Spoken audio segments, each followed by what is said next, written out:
2018 was a very important year for Tokyo Union Church. TUC was entering a period of pastoral transition, as Pastor Johan Symington was set to leave at the end of July 2019. In addition, Pastor Ivan, the associate pastor at the time, was also going to leave later that year in December. Before launching a search team to find the pastor's successors, council decided it would be best that TUC enter a period of intentional self-reflection and discernment. The church leadership decided to set up a pastoral transition task force. This task force was composed of a diverse group of members from the church. It included Christopher Sasunuma, Curtis Jordan, Nick Ashley, Noriko Sako, Peter Mattis, Russell Gessling, and Yu King Tan. Together, they were to contemplate TUC's mission, which required to know, what is TUC called to be? And through their work together, they came up with an answer. And this is where TUC's pillars were given their name. TUC is grounded in Christ, open to all, integrated in community, and active in joyful service. They had made explicit the mission of the church, especially in light of the changes that TUC had underwent over the many years, given its history, diversity, changed demographics, financial picture, historical ministry, and their perceived future ministry needs. The team engaged in some form of dreaming, imagining new forms of ministry to the local neighborhood, the expat community, the growing non-Western population of the church, and how might the church serve on Omotesando and its neighbors. Where I want us to focus our attention is on the first pillar.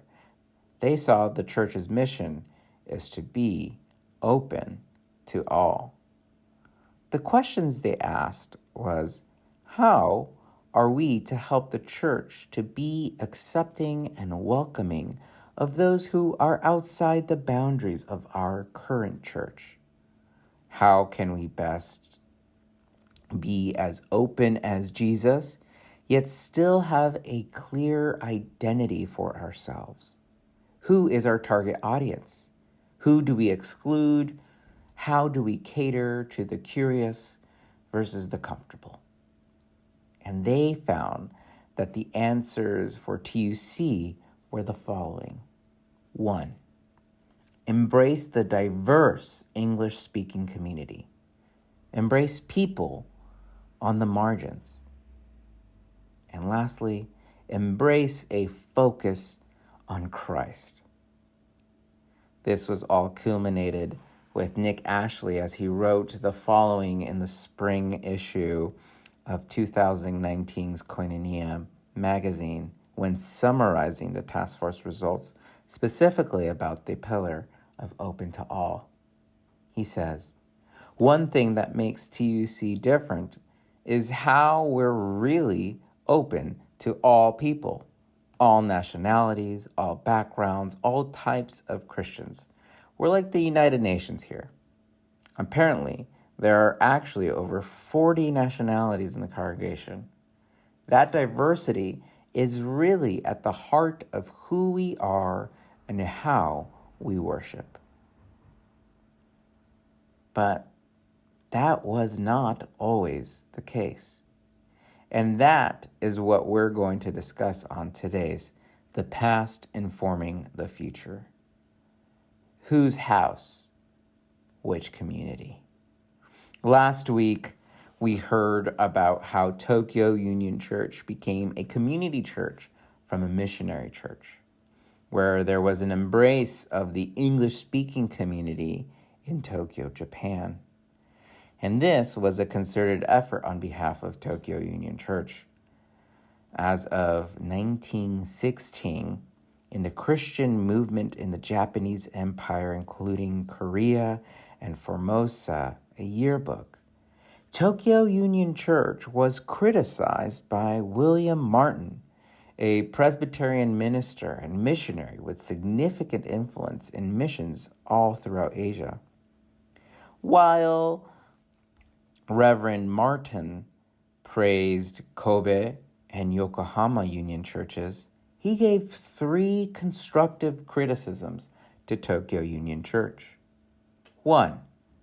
Only having an afternoon service involves the virtual giving up of the whole afternoon, and that alone makes it impossible for people to enjoy their family, their social life, or their athletic life.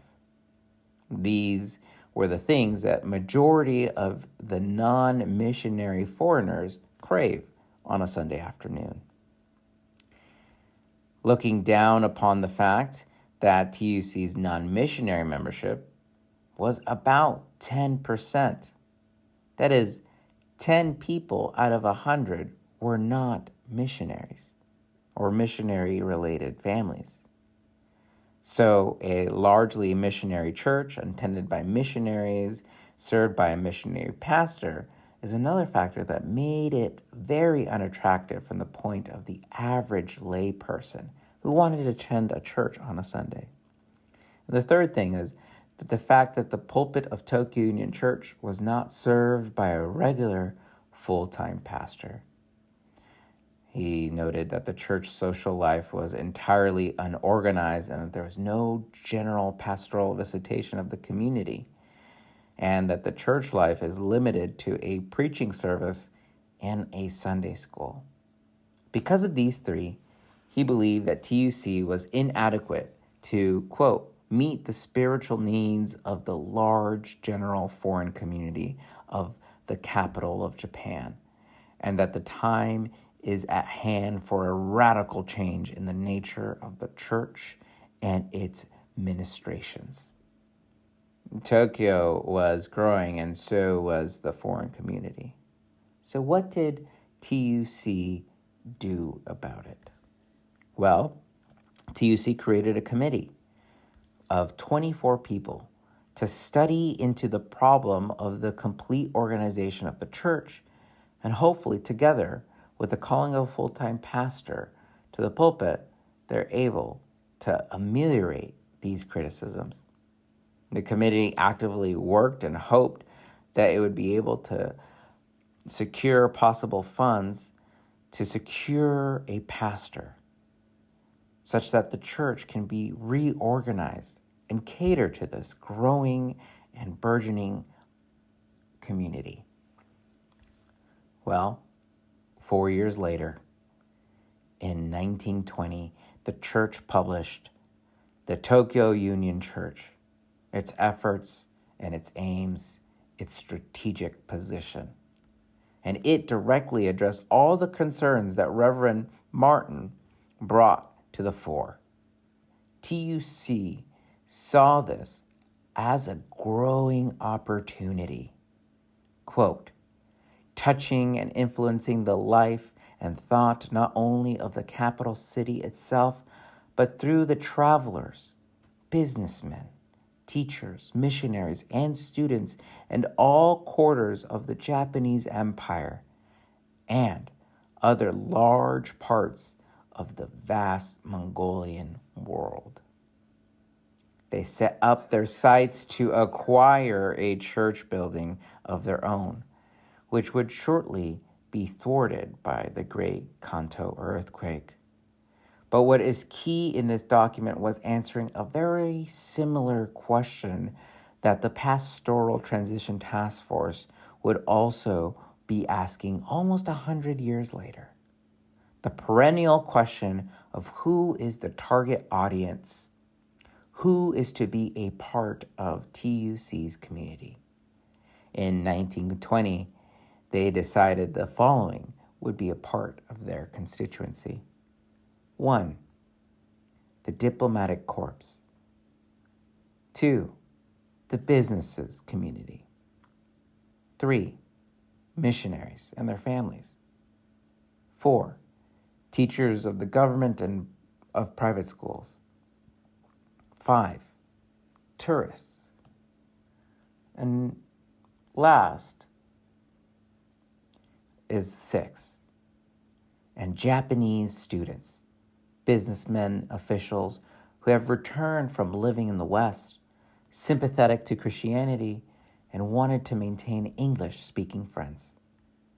They, here in this last point, were explicitly committed to Japanese people who had interacted with the Western community, poised for growth and opportunity, but TUC also faced the Great Kanto earthquake, and then in the following decades, World War II shaked and burned down the church that they so desired to build.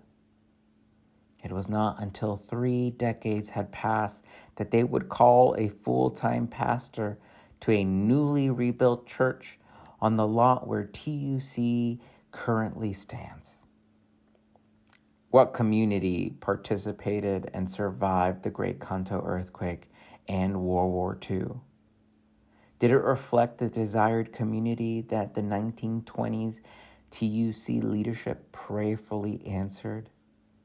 Well, Julie Fukuda recently wrote in the Memories of Tokyo Union Church Members in honor of the 105th celebration.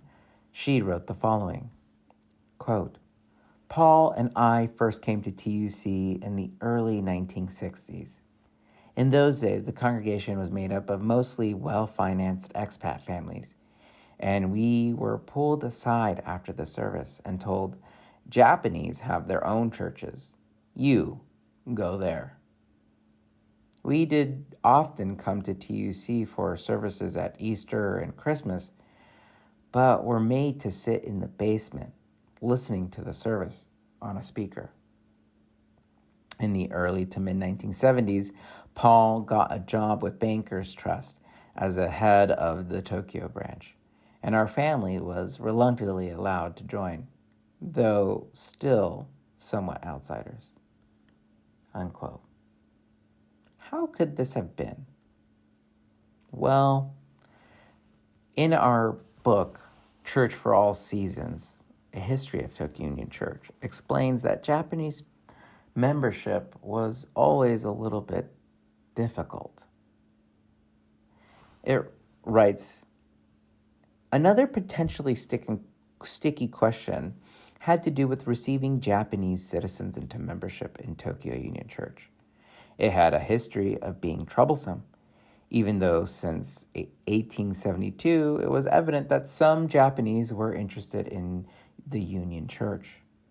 The issue was not one of exclusion, but reflected a strong desire on the part of most of the congregation, particularly when it was predominantly missionary, to do nothing which would deter a Japanese from affiliating with a Japanese church. That would be, they felt, an unseemly kind of competition, and it should be avoided. And yet, if one were to press that position too vigorously, it was vulnerable to the criticism of racial prejudice. The church board had repudiated that in 1935, when it directed an examination of the church constitution, in regard to statements of qualification for membership, in case there be no definite statement that there are no racial distinctions. But in the October of 1957 meeting of deacons, then Pastor Howard Haynes had heard a comment to the effect that Japanese students who attended services just to meet and listen to English-speaking foreigners were using seats that really belonged to worshipers. The chairman, who is the contemporary president of the congregation, said, and re-emphasized the standing policy of the church that membership in our church for Japanese will be only by affiliation through primary membership in a Japanese Christian church.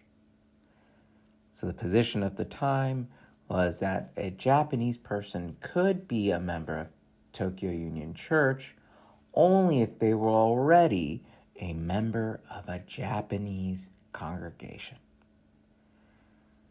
A Church for All season continues. The following month, Reverend Haynes told the deacons that the unwritten membership policy concerning Japanese could not arbitrarily be applied in every case, citing a current Japanese candidate who was very much westernized in thought and action. The deacons agreed and voted for membership. Julie reminds us in her article that TUC changed, however. Over the years, it has been my joy to see TUC moving slowly to resemble the church I grew up in, one that accepts all, regardless of race and financial wealth, a church that serves the homeless and welcomes the stranger. Over 40 years of choir membership and 30 years of serving the homeless and working with the stewardship team with the revolving door of friends, God's house has become my home, and I am truly grateful. And with that, I hope that we are able to question and hear the stories, the twisted stories, and the complex narratives that TUC had to wrestle with. We must answer the same question. Tokyo Union Church, whose home is this? Which community will we accept? Thank you for your time, and I hope you have a blessed Sunday.